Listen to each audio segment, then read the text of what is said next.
আশ্চর্য মায়াবী ক্ষমতা আছে। মায়া সবার আগে তারকেই গ্রাস করে যে মানুষ তাকে দুর্বল হয়। প্রতিকার অবসান হতে চলেছে। এতদিনের অপেক্ষা, কৌতূহল, হাজার প্রশ্নের আজ উত্তর মিলবে।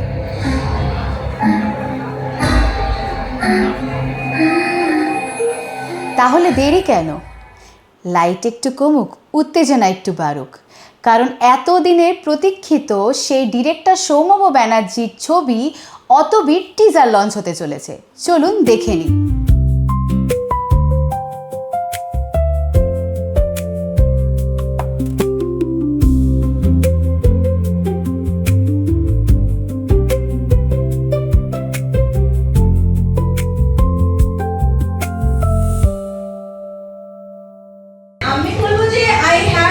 লাভলি শুট, খুব মজা হয়েছে।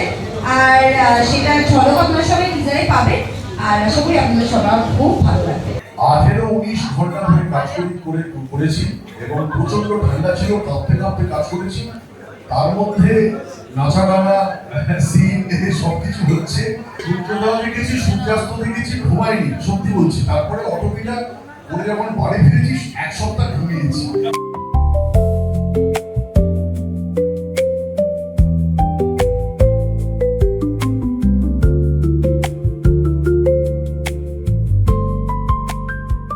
অতবিতে অভিনয় করতে দেখা যাবে মধুমিতা সরকার, সাহেব চ্যাটার্জি, আরিয়ান ভৌমিক, রাহুল অরুণোদয় ব্যানার্জি সহ আরও অনেককে। খুবই এক্সাইটেড, আর আমি মনে করছি এটা আমার শুরু হিসেবেই ধরছি। এক্সাইটমেন্ট তো রয়েছেই, বাট এর আগে সিনেমাটা অনেক দূর নিয়ে যেতে হবে, দ্যাট ইজ দ্য থিং। চামষট্টি নামের এক জঙ্গলে একটি মেয়ে হারিয়ে যায়, তার দিদি তাকে সেই জঙ্গলে খুঁজতে যায়, কিন্তু এই জঙ্গলটা হলো মায়াবী। এই জঙ্গলে যার মন যত বেশি দুর্বল, এই জঙ্গল তাকে তত বেশি করে হ্যালুসিনেট করাতে শুরু করে। তো সেরকম একটা জঙ্গলে তার দিদি তার বোনকে খুঁজে পাবে কিনা সেই নিয়ে গল্প অটবি। এত ভালো একজন হিউম্যান বিং রাহুল দা, আমি এটা খুব কম মানুষকেই দেখেছি। প্রোডাকশানের কথা না জেনারেলি অনেকে ভাবে না, রাহুল দা সেই মানুষটা যে 10-20 টাকার প্রোডাকশানে কী করে বাঁচে সেটার জন্য লড়ে।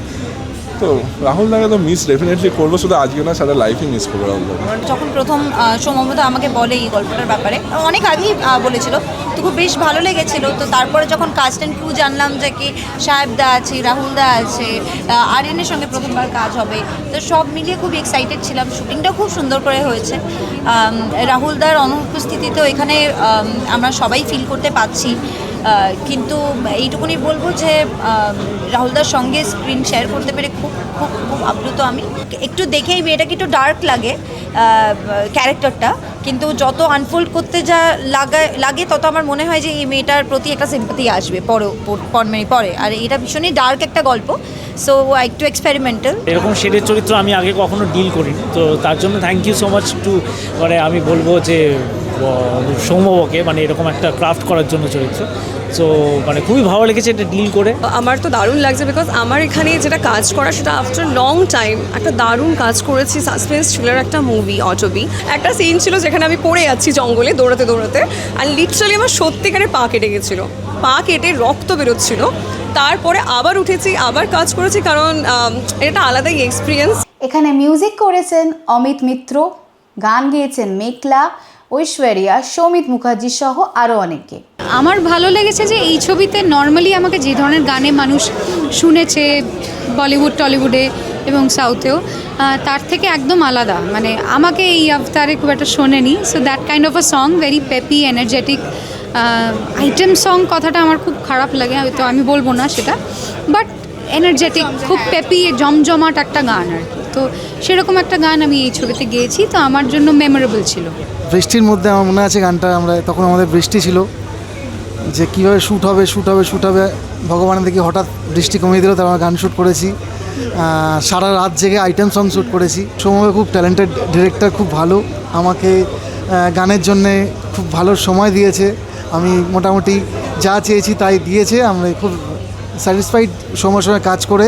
একটা রোম্যান্টিক গান, খুব মিষ্টি গান, ডুয়েট গেয়েছি, ভালো লাগছে। নতুন একটা সিনেমা আবার আসছে, পুজোর আগে নতুন গান, সব মিলিয়ে বেশ হ্যাপি ফিলিং। অটবির টিজার ছিল বেশ জমজমাট, এখন শুধু রিলিজের অপেক্ষা। এরকমই নানান আপডেট পেতে গেলে চোখ রাখতে হবে লেন্স কথার টলিতে।